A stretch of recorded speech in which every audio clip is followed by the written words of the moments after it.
नमस्कार दोस्तों, स्वागत है आप सभी का आज के मुख्य समाचार के इस वीडियो में, जहां हम आपके लिए हर दिन लेकर आते हैं देश और दुनिया की तमाम बड़ी खबरें। एक एक करके 50 बड़ी खबरों को सिर्फ 10 मिनट में जानेंगे। वीडियो के साथ अंत तक बने रहें। साथ ही आपसे एक छोटी सी रिक्वेस्ट है, अगर आपने अभी तक इस वीडियो को लाइक नहीं किया तो लाइक जरूर कर दे। साथ ही वीडियो के नीचे दिए गए इस लाल रंग के सब्सक्राइब बटन को जरूर दबा दे और इस घंटी को भी दबाए ताकि आपको दिन भर की बड़ी खबरों की जानकारी लगातार मिलती रहे। तो चलिए दोस्तों, वीडियो को फटाफट शुरू करते हैं। सरकार का बड़ा फैसला, पुराने वाहनों को कबाड़ में देने के बाद नई गाड़ी खरीदने पर रोड टैक्स में मिलेगी 25% की छूट। जी हां, केंद्रीय सड़क परिवहन और राजमार्ग मंत्रालय ने राज्य और केंद्र शासित प्रदेशों में पुराने वाहनों को कबाड़ में देने पर नए वाहनों की खरीद में राष्ट्रीय वाहन कबाड़ नीति के तहत रोड टैक्स में 25% तक की छूट दी जाएगी। वाहन कबाड़ नीति में वाहन मालिकों को पुराने और पर्यावरण के लिए खतरनाक प्रदूषणकारी वाहनों को छोड़ने को लेकर प्रेरित करने के लिए एक प्रणाली का प्रस्ताव है। मंत्रालय ने कहा, कबाड़ के लिए वाहन जमा कराने पर मिले प्रमाण पत्र के आधार पर वाहन मालिकों को यह छूट दी जाएगी। यह रियायत गैर परिवहन वाहनों के मामले में 25% तक और परिवहन वाहनों के मामले में 15% तक है।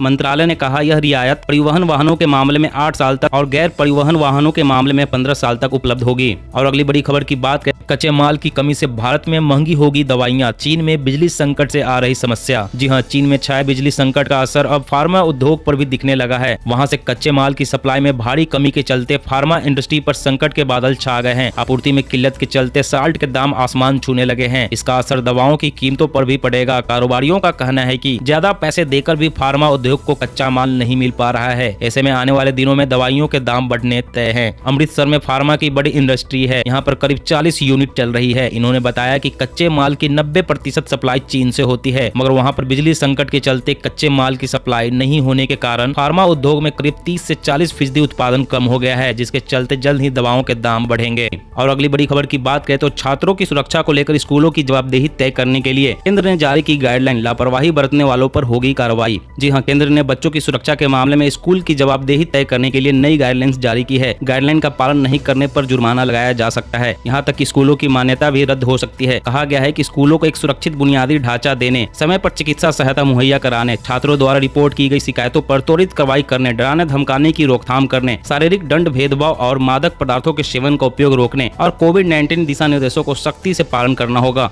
और अगली बड़ी खबर की बात करें तो भारतीय नौसेना को मिला पहला P-15B गाइडेड मिसाइल विध्वंसक। दुश्मन के होश उड़ाने की है ताकत। जी हाँ, भारतीय नौसेना ने Mazagon dock shipbuilders limited से पहला निर्देशित प्रक्षेपास्त्र विध्वंसक P-15B प्राप्त किया। विध्वंसक मझगांव डॉक लिमिटेड में बनाया जा रहा था। विध्वंसक को शामिल करने से न केवल भारतीय नौसेना की युद्ध की तैयारी में वृद्धि होगी, बल्कि आत्मनिर्भर भारत के लिए हमारी खोज की दिशा में एक बड़ी छलांग होगी। वहीं से पहले भारतीय नौसेना ने मुंबई में नौसैनिक हेलीकॉप्टर बेस INS शिकारा पर अपनी 321 उड़ान में 2 उन्नत हल्के हेलीकॉप्टर MK-3 शामिल किए। भारतीय नौसेना के अनुसार वर्तमान में 321 उड़ान में चेतक हेलीकॉप्टर शामिल है, जो अत्याधुनिक निगरानी, संचार, सुरक्षा और उत्तरजीविता उपकरणों से लैस है, जिससे दुश्मनों को कड़ी टक्कर मिलेगी। और अगली बड़ी खबर की बात करें तो डाकिया आपके घर आएगा। आधार कार्ड में सुधार, कोई कागज नहीं चाहिए, फॉर्म भरने से हो जाएगा काम। जी हाँ, आधार कार्ड में सुधार को लेकर उदय ने बड़ा फैसला किया है। जिन लोगों को अपने आधार पर मोबाइल नंबर बदलवाना हो या किसी तरह का अपडेट कराना हो तो वे पोस्ट ऑफिस की मदद ले सकते हैं। यह काम घर बैठे होगा, क्योंकि आपके घर पर डाकिया आएगा और आधार में मोबाइल नंबर को अपडेट करेगा। इस काम के लिए इंडिया पोस्ट पेमेंट्स बैंक और unique identification authority of India यानी उदय के बीच एक करार हुआ है। इसके तहत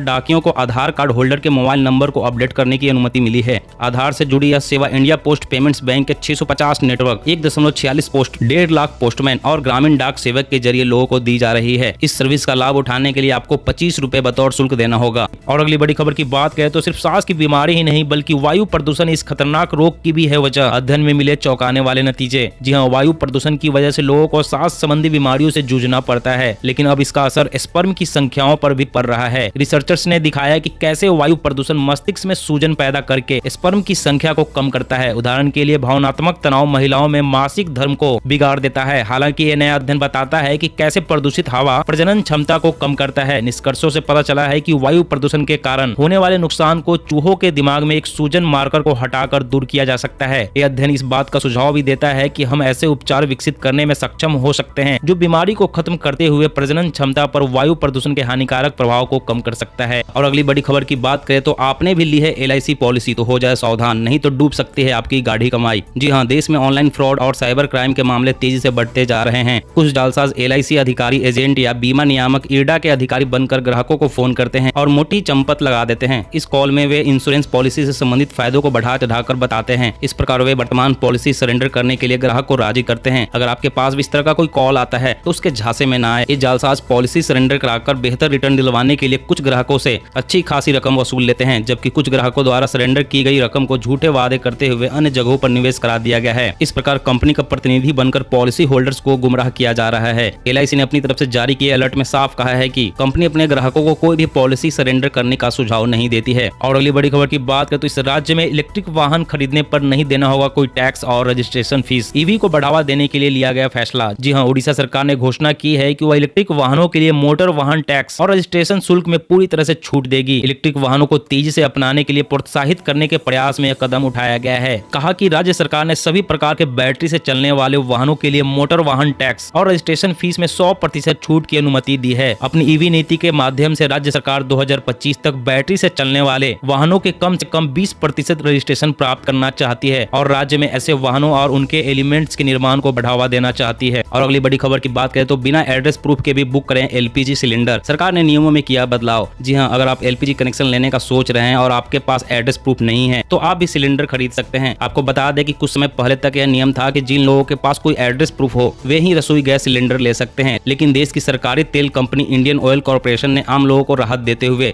रसोई गैस पर पते की बाध्यता को खत्म कर दिया है, यानी कि आप बिना एड्रेस प्रूफ के भी गैस सिलेंडर ले सकते हैं। हाल ही में केंद्र सरकार ने जानकारी देते हुए बताया कि आने वाले 2 सालों में 1 करोड़ से ज्यादा फ्री में LPG कनेक्शन देगी। सरकार का लक्ष्य सभी गरीब परिवारों को निःशुल्क LPG कनेक्शन मुहैया कराना है। और अगली बड़ी खबर की बात करें तो हरियाणा रोडवेज की 4500 बसों में शुरू होगी टिकटिंग सिस्टम। CM बोले हर बस में CCTV भी होंगे। जी हाँ, हरियाणा के मुख्यमंत्री ने ऐलान किया है कि प्रदेश की बसों के लिए टिकटिंग का सिस्टम शुरू होगा। मुख्यमंत्री ने कहा कि हरियाणा रोडवेज की बसों के 4500 फ्लीट में टिकटिंग का सिस्टम 6 महीने बाद शुरू हो जाएगा। उन्होंने यह भी कहा कि हर बस में CCTV कैमरे भी लगाए जाएंगे। वहीं हरियाणा में नई स्क्रैप पॉलिसी लागू करने के लिए परिवहन मंत्री खाका तैयार कर रहे हैं, जिससे पुराने वाहनों पर गाज गिरेगी। वहीं उन्होंने बताया कि जल्द ही हरियाणा रोडवेज के बेड़े में हाईटेक बसें शामिल होने वाली है, जिसमें GPS और CCTV कैमरे के साथ साथ एक इस तरह का बॉक्स रखा जाएगा जिसमें यात्री अपनी शिकायत दर्ज करवा सकेंगे। शिकायतों पर कड़ी कार्रवाई की जाएगी। और अगली बड़ी खबर की बात करें तो दुनिया की पहली मलेरिया वैक्सीन को WHO ने दी मंजूरी। हर साल जाती है दुनिया भर में लाखों लोगों की जान। जी हाँ, विश्व स्वास्थ्य संगठन ने मलेरिया के इलाज के लिए दुनिया की पहली वैक्सीन के इस्तेमाल को मंजूरी दे दी है। हर साल मच्छरों द्वारा होने वाली मलेरिया बीमारी से 4 लाख से अधिक लोगों की मौत होती है, जिसमें ज्यादातर अफ्रीकी बच्चे शामिल होते हैं। विश्व स्वास्थ्य संगठन ने कहा कि मलेरिया के खिलाफ एकमात्र स्वीकृत टीका ही व्यापक रूप से अफ्रीकी बच्चों को लगाया जाना चाहिए। यह इस बीमारी के खिलाफ बड़ी कामयाबी को चिन्हित करना है, जो हर साल हजारों लोगों को जान ले लेती है। इस बीमारी से मरने वालों में ज्यादातर 5 साल से कम उम्र के बच्चे होते हैं। पायलट प्रोजेक्ट कार्यक्रम शुरू करने से पहले इस वैक्सीन का 7 अफ्रीकी देशों में करीब 1 दशक तक क्लिनिकल परीक्षण किया गया है। जल्द ही इसे पूरी दुनिया में इस्तेमाल की मंजूरी भी दे दी जाएगी। और अगली बड़ी खबर की बात करें तो महिलाओं के खिलाफ अपराध की शिकायतें 46% बढ़ी। सबसे ज्यादा मामले यूपी से। महिला आयोग। जी हाँ, इस साल देश में महिलाओं के खिलाफ अपराध के मामले में काफी ज्यादा बढ़ोतरी देखी गई है। जनवरी 2021 से अगस्त तक यानी साल के शुरुआत के 8 महीने में महिलाओं के खिलाफ अपराध की शिकायतें पिछले साल इसी अवधि की तुलना में 46% ज्यादा आई है। महिलाओं के खिलाफ अपराध के मामलों में उत्तर प्रदेश के हालात सबसे खराब हैं। यहीं से सबसे ज्यादा शिकायतें हैं। राष्ट्रीय महिला आयोग की ओर से बताया गया कि देश में महिलाओं के खिलाफ अपराध की जो कुल शिकायतें हैं उनमें से आधी से ज्यादा अकेले उत्तर प्रदेश से है। महिला आयोग ने खुद को मिलने वाली शिकायतों के आधार पर यह जानकारी दी है। और अगली बड़ी खबर की बात करें तो सरकार ने शुरू किया यह खास स्कीम, पीला बल्ब दो और LED लो, कीमत मात्र 10 रुपए। जी हाँ, बिहार में बिजली बचत को लेकर एक नया अभियान शुरू किया गया है। केंद्र सरकार के बिजली मंत्रालय की तरफ से यह स्कीम शुरू की गई है। इस योजना के तहत पहले इस्तेमाल किए जाने वाले पीले बल्ब को लेकर LED बल्ब दिए जाएंगे। इसकी कीमत भी बहुत कम रखी गई है ताकि गरीब वर्ग के लोग स्कीम का लाभ उठा सके। पीला बल्ब ज्यादा बिजली का उपयोग करते हैं और ऐसे बल्ब की मियाद भी ज्यादा दिनों तक की नहीं होती, इसलिए बिजली की खपत और बिल बचाने के लिए सरकार ने बिहार में यह स्कीम शुरू किया है। इसके अंतर्गत पीले बल्ब देकर नए LED बल्ब लिए जा सकेंगे। पीले बल्ब के बदले LED बल्ब लेने के लिए लोगों को प्रति बल्ब मात्र 10 रुपए देने की जरूरत होगी। और अगली बड़ी खबर की बात करें तो कोरोना वैक्सीन लेने के बावजूद डेल्टा वेरिएंट से संक्रमित होने का खतरा 8 गुना ज्यादा। नई स्टडी में किया गया दावा। जी हाँ, कोरोना वायरस का डेल्टा वेरिएंट कोरोना वैक्सीन ले चुके व्यक्ति को भी संक्रमित कर सकता है। नेचर जर्नल में प्रकाशित एक स्टडी में कहा गया कि डेल्टा वेरिएंट में वैक्सीन से बनी इम्यूनिटी को भेदने की क्षमता पुराने वेरिएंट से 8 गुना ज्यादा है। शोधकर्ताओं ने यह भी कहा कि कोरोना वायरस से डेल्टा संस्करण उन लोगों को फिर से संक्रमित करने जाने की 6 गुना अधिक संभावना है। शोधकर्ताओं का कहना है कि डेल्टा वेरिएंट के पास इम्यून रिस्पॉन्स को चकमा देने की क्षमता कोरोना के अन्य वेरिएंट के मुकाबले कहीं ज्यादा है। शोधकर्ताओं ने कहा कि डेल्टा वेरिएंट वैक्सीन से पैदा हुए इम्यून रिस्पॉन्स को मूल कोरोना वायरस के मुकाबले चकमा देने की क्षमता 8 गुना है। दोस्तों, आज की खबरों में बस इतना ही। इसी तरह हर रोज काम की खबरें जानने के लिए आप हमेशा हमारे साथ जुड़े रहें। हमारे साथ जुड़ने के लिए वीडियो के नीचे दिए गए इस लाल रंग के सब्सक्राइब बटन को दबा लें और इस घंटी को भी दबाएं ताकि आपको हर खबर की सटीक जानकारी मिल सके। जय हिंद।